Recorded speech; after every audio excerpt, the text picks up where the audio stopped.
పరీక్షలకు వచ్చిన హనుమాన్ మాలధారణ గావించిన విద్యార్థి మాల వస్త్రములను తొలగించిన పాఠశాల సిబ్బంది ఆగ్రహించిన రామ భక్తులు స్కూల్లో నిరసన మంచిర్యాల జిల్లా దండేపల్లి మండలం కన్నేపల్లిలో ఉన్న మదర్ తెరెసా పాఠశాలలో హనుమాన్ భక్తులకు అవమానం మాలధారణ గావించిన బాలస్వామి వస్త్రాలను తొలగించి స్కూల్ యూనిఫామ్ ధరింపజేసిన స్కూల్ యాజమాన్యం దీనితో ఆగ్రహించిన రామ భక్తులు వందల మంది పాఠశాలకు చేరుకొని నిరసనను సముదాయించే ప్రయత్నం చేస్తున్న పోలీసులు పాఠశాల అద్దాలు ధ్వంసం చేసి నిరసన కొనసాగిస్తున్న రామదండు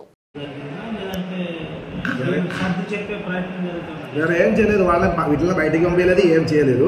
వాళ్ళకు పేరెంట్స్కి మాత్రం పిల్లలకు ఏం చెప్పలేదు.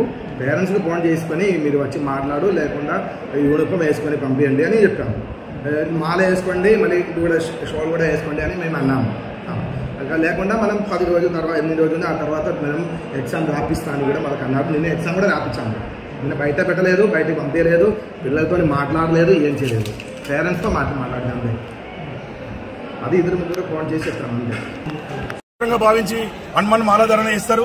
అది మనందరూ తెలుసు. ముఖ్యంగా ఈ ప్రాంతంలో అందరూ కూడా ఈ జయంతికి మాలధారణ ఇస్తాం. అది మన ఇంట్లో మన సంప్రదాయం ఉంది. ఇక్కడ పాఠశాల అనేది అన్ని మతాలకు సమానం. అన్ని మతాలను గౌరవించాల్సిన సంస్కృతి పాఠశాలలో ఉంటుంది. పాఠశాల ఒక దేవాలయం లాంటిది.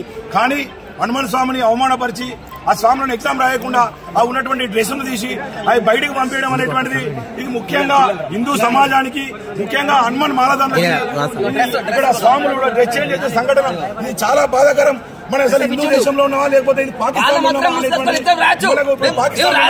అసలు భారతదేశంలో ఉన్న సందేహం ఏర్పడుతుంది. రేపు రాబోయే రోజుల్లో వీళ్ళు ఇంకా బలపడితే ఇలాంటి మైనారిటీ సమస్యలు రానికి బలపడితే ఇక్కడ హిందూ సమాజానికి ఇలా హిందూకి ఇంకా కూడా ప్రాణ సంకటం ఉంటుంది. ఇవాళ ఈ స్కూల్లో చూసినట్టు స్వామి జై శ్రీరామ్ ఒక చర్చ్ ఉంటుంది. ఈ హిందూ అక్కడ చూడండి, మీరు అబ్జర్వ్ చేయండి. వాళ్ళు మొత్తం కూడా ఆలవేషాలు వస్తారు. మనం ఎప్పుడు అబ్జర్వేషన్ చేయలేదు. హిందువులకు సహనశీల ఉంటుంది, గౌరవించే సంస్కృతి ఉంటుంది.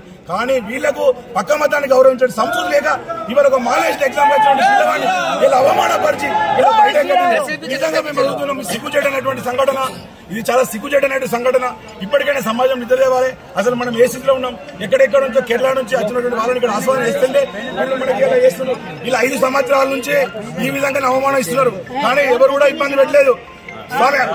ఎవరు కూడా ఇబ్బంది. కానీ ఇప్పుడు 3 స్వాములను బయటకు పంపించిండు. ఇది చాలా దరిద్రమైన సంఘటన. ముఖ్యంగా ఈ డిఓ గారు, ఎంఈఓ గారు కానీ డిపార్ట్మెంట్ కానీ స్పందించి వారి